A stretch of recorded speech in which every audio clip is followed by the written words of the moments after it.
네, 안녕하세요. 저는 킹스힐 벤처스에서 대표를 맡고 있는 이정훈이라고 합니다. 투자 심사역을 하고 있는 김주연이라고 합니다. 설립 2016년에 설립했고요. 2017년 3월인가 이제 엑셀에 등록되면서 활동을 시작하게 된 저희도 이제 스타트업 같은 신생 회사죠. 투자나 투자 주사 이런 쪽에 있어서 굉장히 좀 큰 기업들 위주로 많이 딜을 봤었어요. 근데 사실 그 기업들은 이미 다 갖춰진 것들이고 조금 더 스타트업 같은 경우는 이제 같이 커가는 느낌이 좀 더 있잖아요. 그래서 그런 부분들이 되게 재밌을 것 같아서 시작을 했고요. 제가 경험해봤던 일 중에 제일 재밌는 일인 것 같아요. 아무래도 외국 쪽에 대한 네트워크가 조금 더 풍부할 수밖에 없는 게 너무나 보이는 장점이죠. 근데 외국에 있는 네트워크를 활용하기에는 스타트업 기업들이 초기에는 굉장히 로컬화될 수밖에 없다고 저는 생각을 해요. 제가 한국에서 회사를 세우자마자 미국 시장을 바로 타겟팅하는 경우도 가능하겠지만 사실상은 굉장히 좀 힘들거든요. 그러니까 결국은 한국에서 세운 스타트업은 한국에서 어느 정도의 기반을 닦으면서 해외로 진출하는 모습을 보여줘야 되기 때문에 그래서 그런 부분에 있어서는 또 차이가 없다라고 할 수도 있을 것 같아요. 지금 경험상으로는 제가 뭔가 어떤 회사하고 거의 계속 1대1로 많이 만나고 얘기를 하게 되면은 그 창업팀이 가진 입장에 굉장히 많이 제가 몰입이 되는 것 같아요. 그분들의 고충 이런 것들이 거의 그 같은 입장에서 이제 이해할 수 있는 부분이 있는데, 만약 제가 강사로서 오늘 여러 회사들을 데리고서 그런 걸 한다 하면은 이게 되게 표면적인 정도의 깊이밖에 논의를 해드리지 못할 수밖에 없지 않을까, 그냥 그런 생각이 좀 듭니다. 결국은 자기가 그동안 쌓아온 커리어가 어떤 거냐는 거죠. 그게 직장 생활하는 커리어가 아니라 내가 얼만큼 열심히 한 분야에서 뭘 했고 어떤 성과들을 그 나이 때에 맞는 걸 이뤄냈느냐와 그 사람 주변에 모인 사람들이 또 어떻게 구성되어 있느냐들이라고 저는 생각을 해요. 그래서 창업자가 저한테 개발자 좀 구해주세요라고 막 요청하는 데들이 많대요. 그러면 그 투자사 입장에서 볼 때 그거는 너의 역량이지 나한테 그걸 부탁하지 말아라라는 얘기들도 하시는 분들이 계세요. 자기가 아이디어는 좋은데 이거를 구현해줄 개발자가 없다라는 이 하소연 자체도 어떻게 보면 이 사람이 그걸 구해야 되는 능력을 보여줘야 되는 거라고 생각을 해야 되는 거죠. 그게 본인이 갖고 있는 여러 가지 커리어와 자기 인적 자원을 자기가 어떻게 형성해서 회사를 꾸려갈지에 대한 스킬을 보여주는 부분인데, 그거는 다 빼고 나는 아이디어가 좋고 나는 비즈니스적 마인드가 충분하니까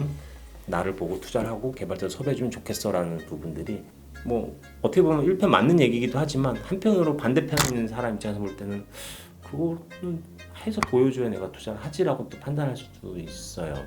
전략, 기술 등도 굉장히 중요하고 인적 자원을 어떻게 구성해 가냐라는 것도 굉장히 좀 중요한 부분들인데, 인적 자원과 관련된 부분들 좀 많이 놓치시는 케이스들이 많이 있으시죠. 네. 스타트업을 만들 때 내가 이러이러한 회사를 해야지, 이런 기술, 이런 전략을 가지고 이런 사업을 해야지라는 걸 생각을 하게 되잖아요. 근데 이걸 한번 결정을 해놓으면은 이미 다시는 무너뜨리기 힘들 정도로 가 있을 경우가 있어요. 근데 갔을 때 내가 초기 전제를 잘못 잡았구나라는 걸 뒤늦게 느끼면은 이거를 다시 되돌릴 수가 없으니까 정말 힘들거든요. 왜 이 사업을 하는지에 대해서 근본적인 전제가 완벽하게 이제 좀 수립이 되어야 나중에 이제 버틸 수 있는 힘이 생길 텐데, 기업체에서 일을 안 해보신 분이나 아니면 좀 경험이 적은 분들은 이 전제 수립에 처음부터 약간 좀 난항을 겪으시는 분들이 있어요. 그래서 이게 분명히 좋아, 잘 될 것 같아 라고 해서 사업을 했는데 제가 너무 늦었거나 아니면 이 방향이 너무 아니거나 그걸 이제 늦게 알면 너무 힘들어요. 제가 젊은 시절로 돌아가가지고 다시 스타트업을 한다고 해도 스타트업을 해야지 어떤 아이템을 만들어 볼까 이거를 고민하기보다는 중간중간에 이 사람이 이런 것 때문에 힘들어하네, 이 산업에는 이런 문제가 있네라는 거를 항상 보고자 하는 그 눈이나 귀를 열고 다닐 것 같아요. 그러면서 아이디어를 얻고 거기에 확신이 생겼을 때 아마 저라면 창업을 하지 않을까. 재밌다라는 건 너무나 당연한 거라고 볼 수도 있지만 사실 진짜로 엄청 힘들 거예요. 자기 해야 될 일도 엄청 많고 본인이 생각했던 스타트업의 그 화려한 면이 아니라 실제 내면에는 이걸 하려고 스타트업 한 게 아닌데 하는 것들에 묻혀 살아야 되는 케이스들도 많이 있고, 그거를 극복할 자신 있는 사람들한테는 진짜 재미있는 부분이 있을 수 있는데, 화려한 면만을 보고 이게 시작을 하게 되면 신문에서는 막 몇십억, 몇백억, 몇천억 얘기 계속 나오는데 내 수중에 있는 돈은 하나도 없고 투자자들은 만나면 사실 잘해주는 사람들도 있지만 대부분 잘해주기 힘들거든요. 그럼 이제 자존심도 많이 상할 수 있고. 제가 가끔 이제 좀 커가는 회사들한테 그런 걸 여쭤볼 때가 있어요.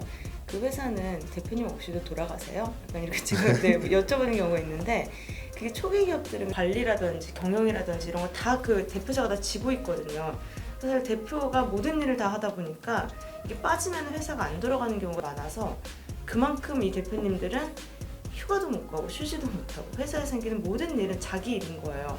그래서 그것 때문에 이제 아마 힘들거나 지치시는 분들도 있을 거예요. 쉬지를 못 하시니까.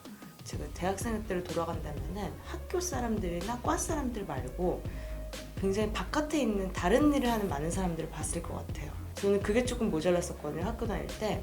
그래서 항상 만나는 사람이랑 항상 이제 같은 전공을 하는 애들끼리만 대화를 하다 보니까 그 대화의 주제와 내용 그리고 우리가 다루는 그 생각에서 약간 벗어나기가 어려웠었던 것 같아요. 당시에. 태어나서 처음으로 저랑 다른 사람들이 뭉쳐서 모여 있는 곳이잖아요. 근데 거기서 일종의 정체성 같은 게 좀 형성되기 쉬운데 그때 정체성이 형성될 때 무슨 전공을 하고 있다면 그 전공 관련된 얘기만 막 하는 거면 세상에 그거밖에 없는 줄 착각하게 되는 거죠. 그러고 나서 사회에 딱 오면 너무 다른 것들이 존재하는 거에 대해서 자기가 너무 무지하다는 걸 그때 알게 되거든요.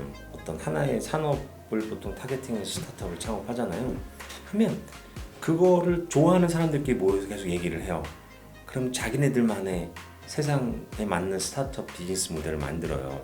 근데 막상 이거에 대한 소비자들의 대다수는 그거가 삶의 아주 일부분인 사람들이기 때문에 이 대중에 대한 기호도에서 한참 벗어난 형태의 모델링을 해서 사업을 하시는 분들이 꽤 많아요. 그래서 정말 계층과 이런 부분들을 좀 뛰어넘는 부분들을 다양하게 만나는 과정이 되게 필요한 것 같아요.